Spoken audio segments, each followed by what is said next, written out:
하나님 말씀 누가복음 17장 11절에서 19절까지 말씀. 예수께서 예루살렘으로 가실 때에 사마리아와 갈릴리 사이로 지나가시다가 한 마을에 들어가시니 나병 환자 10명이 예수를 만나 멀리 서서 소리를 높여 이르되 예수 선생님이여 우리를 불쌍히 여기소서 하거늘 보시고 이르시되 가서 제사장들에게 너희 몸을 보이라 하셨더니 그들이 가다가 깨끗함을 받은지라. 그 중에 한 사람이 자기가 나은 것을 보고 큰 소리로 하나님께 영광을 돌리며 돌아와 예수의 발 아래 엎드리어 감사하니 그는 사마리아 사람이라. 예수께서 대답하여 이르시되 10사람이 다 깨끗함을 받지 아니하였느냐? 그 9은 어디 있느냐? 이 이방인 외에는 하나님께 영광을 돌리러 돌아온 자가 없느냐 하시고 그에게 이르시되 일어나 가라. 내 믿음이 너를 구원하였느니라 하시더라. 아멘.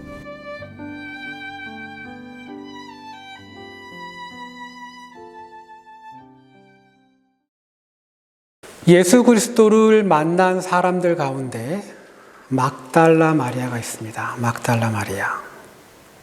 성경은 그녀에 대해서는 그리 많은 걸 말해주고 있지는 않습니다.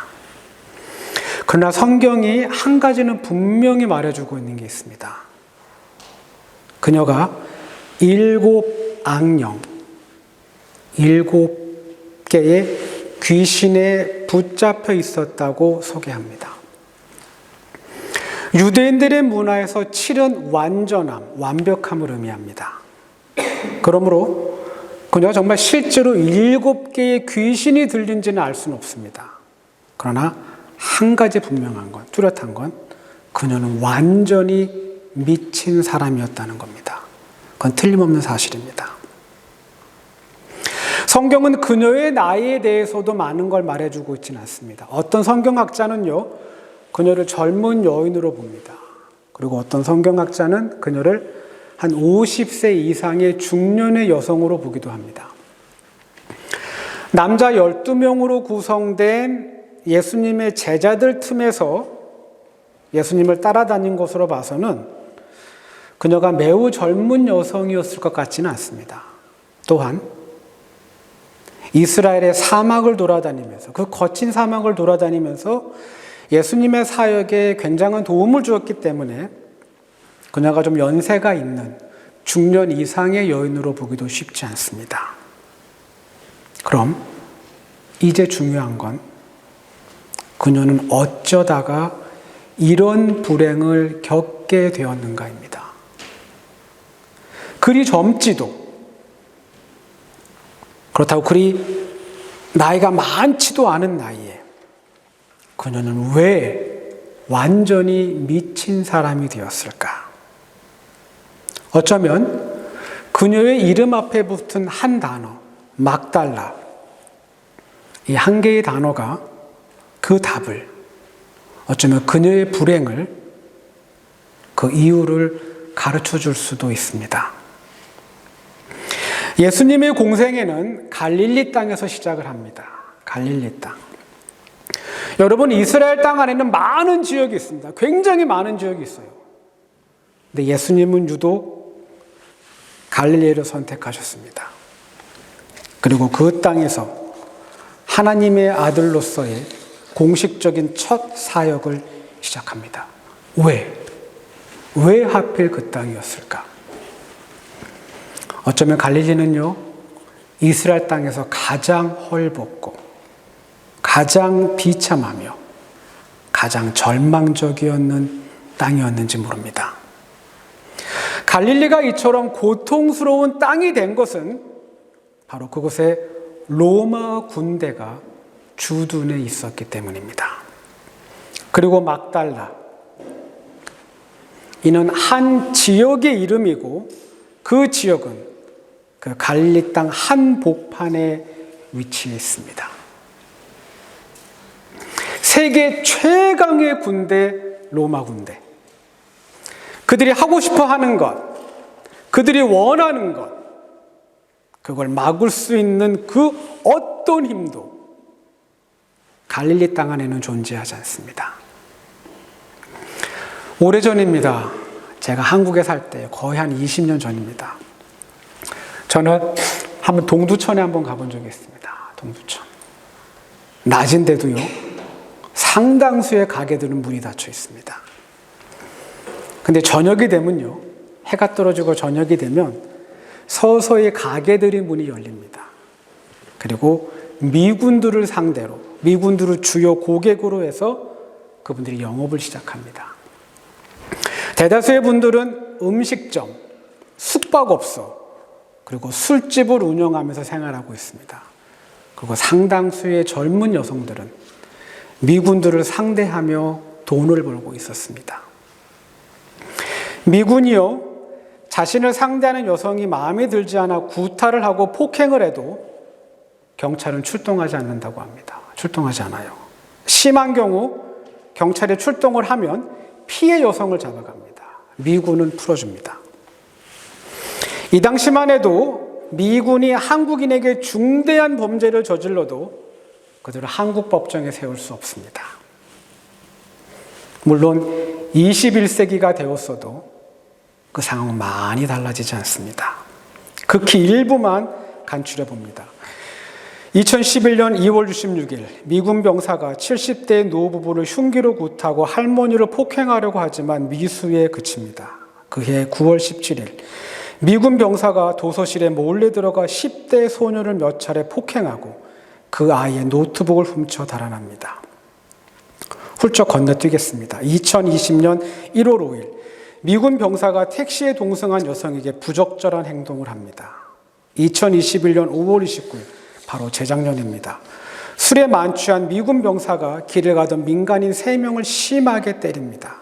그리고 작년 10월 9일 미군 병사 2명이 민간인 차량을 심하게 파손합니다. 차주가 손해배상과 사과를 요구하자 미군은 차량 주인을 때리고 출동한 경찰관마저 폭행합니다. 주한 미 대사를 역임한 제임스 레이니는 미군 범죄에 대해 어떻게 생각하느냐라는 질문에 그는 다음과 같이 대답합니다. 미군 해외 주둔부대 범죄는 세계에 다 있다. 그러나 유독 한국만 난리를 부린다. 이제 그만 진정해라. 법은 있지만 법이 존재하지 않는 땅이 있습니다. 사람은 있지만 인권이 없는 땅이 있습니다. 막달라. 분명 그 땅은요, 제가 본 동두천보다 훨씬 더 어둡고 훨씬 더 불행하며 폭력과 차별, 힘 있는 자와 힘 없는 자 사이의 간격이 훨씬 더 심했을 겁니다. 막달라 마리아가 왜 미쳤는지, 그리고 그녀가 어떻게 미쳤는지 성경은 말하고 있지 않습니다. 어쩌면요, 미친 이유를 알고 있는 겁니다. 알고 있어요. 명백하게 알고 있는 겁니다. 근데 말로 표현할 수가, 글로 남길 수가 없었는지도 모릅니다. 그녀가 당한 폭력이 상식과 관습, 그리고 윤리, 이 모든 범주를 벗어나는 그 당시 언어로는 도저히 표현할 수 없는 굉장한 아픔일 수도 있습니다. 1992년 11월 중순 한국에 있는 거의 모든 대학교 총학생회로 편지 한 통이 도착합니다. 이 편지의 발신인은 동두천에서 목회하는 전우섭 목사님입니다. 사실 편지라기보다는 보도자료에 가까운 내용이었습니다. 목사님의 교회에 출석하는 26살 한국인 여성 윤금희 씨라는 분이 있습니다. 윤금희 씨. 그녀는 미군을 상대하며 돈을 벌었는데 최근에 이 일을 그만두고 그녀는 꽃을 팔면서 새로운 삶을 준비하고 있었습니다. 그러나 그녀는 미군 병사에 의해 너무나 끔찍하고 참혹하게 죽습니다. 이 당시 공중파 방송은 KBS 1, KBS 2, EBS, MBC, 그리고 SBS까지 또한 서울과 지방에 이루 헤아릴 수 없는 수많은 각종 신문사들, 대한민국의 수많은 방송사와 언론사가 존재했지만 그 어떤 것도 대한민국 땅에서 미군에 의해 비참하게 살해된 이 여성의 죽음에 대해 침묵합니다. 침묵합니다. 모두 알고 있지만 아무도 말하지 않습니다. 미국과의 항상 친밀한 관계를 유지하고 싶었던 한국 정부의 압력, 그리고 그녀가 어떻게 죽었는지 상세하게 보도할 경우 국민들 안에서 일어날 엄청난 분노와 저항, 결국 모든 사람이 침묵합니다. 막달라 마리아, 그녀가 당한 폭력, 그녀가 입은 끔찍한 아픔, 갈릴리 사람 모두가 알고 있지만 어쩌면 아무도 말할 수 없었는지 모릅니다. 막달라 마리아가 왜 미쳤는지 우리는 모릅니다. 그러나 분명한 건 그녀의 몸과 마음이 버틸 수 없을 만큼의 큰 불행이 그녀를 찾아온 것만은 분명합니다. 결국 그녀의 뇌는 그 거대한 불행을 감당해내지 못합니다. 그리고 그녀의 뇌가 그녀의 몸과 생명을 지키기 위해 오작동을 시작합니다. 여러분, 사람들은 행복한 순간은 그렇게 오래 기억하지 못합니다. 그러나 불행했던 기억만큼은요, 가슴 깊은 곳에 간직하고 하루하루를 살아갑니다. 만약 그녀가 미치지 않았다면, 만약 그녀가 정신이 나가지 않았다면 어느 날 그녀가 겪었던 그날의 악몽은, 그날의 충격은 결코 잊혀지지 않았을 겁니다. 그리고 끊임없이 떠오르며 반복적으로 기억되고 그녀의 일상을 계속 괴롭혔을 겁니다. 결국 생명을 지키기 위해 뇌는 스스로 그 기능을 멈춥니다. 성경은 그녀를 가리켜서 7 귀신이 들렸다고 말합니다. 7 귀신. 현대의학은 막달라 마리아 이 같은 정신질환을 진단할 수도 있습니다. 아마도 그 질병의 이름은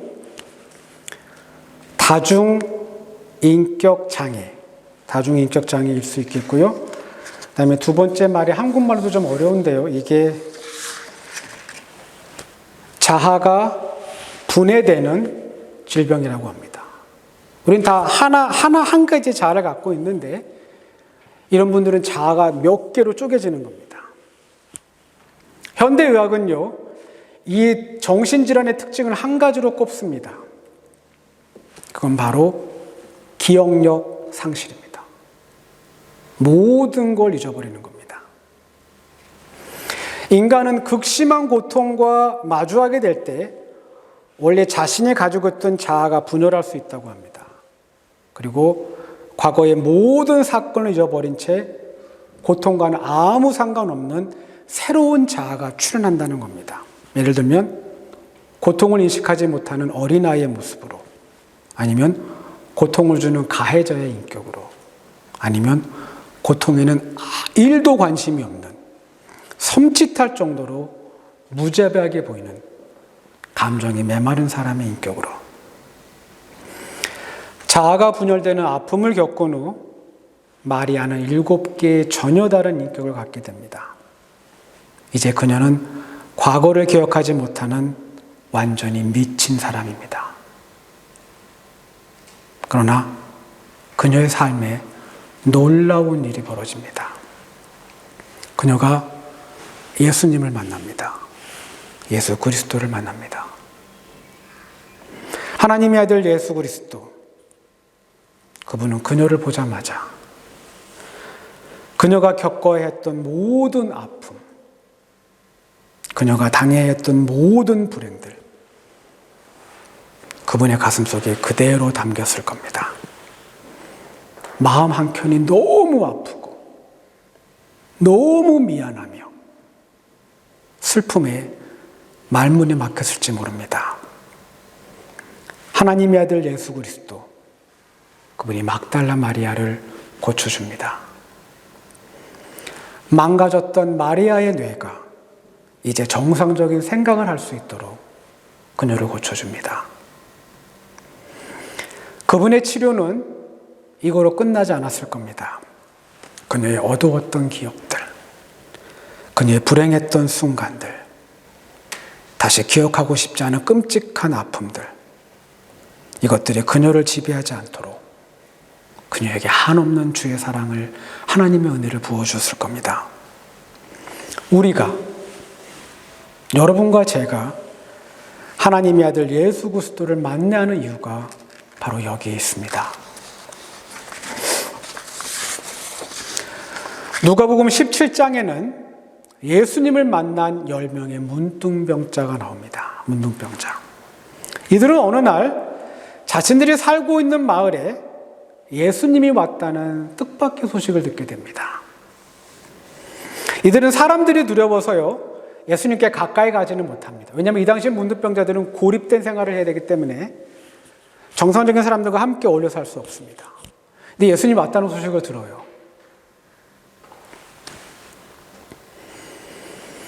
예수님께 가까이 가지는 못하지만 그들은 그 대신 멀찍이 서서 크게 소리칩니다. 주님, 저희를 불쌍히 여겨 주십시오. 주님, 저에게 자비를 베풀어 주십시오. 예수님이 그들을 쳐다봅니다. 그리고 그분이 말씀합니다. 가서 제사장들에게 너희의 몸을 보여라. 그들은 제사장을 만나기 위해 마을로 향합니다. 그리고 가는 도중에 그들 모두가 느낍니다. 자신들의 몸이 깨끗하게 나았다는 것을. 10명 모두 나았습니다. 깨끗하게 나았습니다.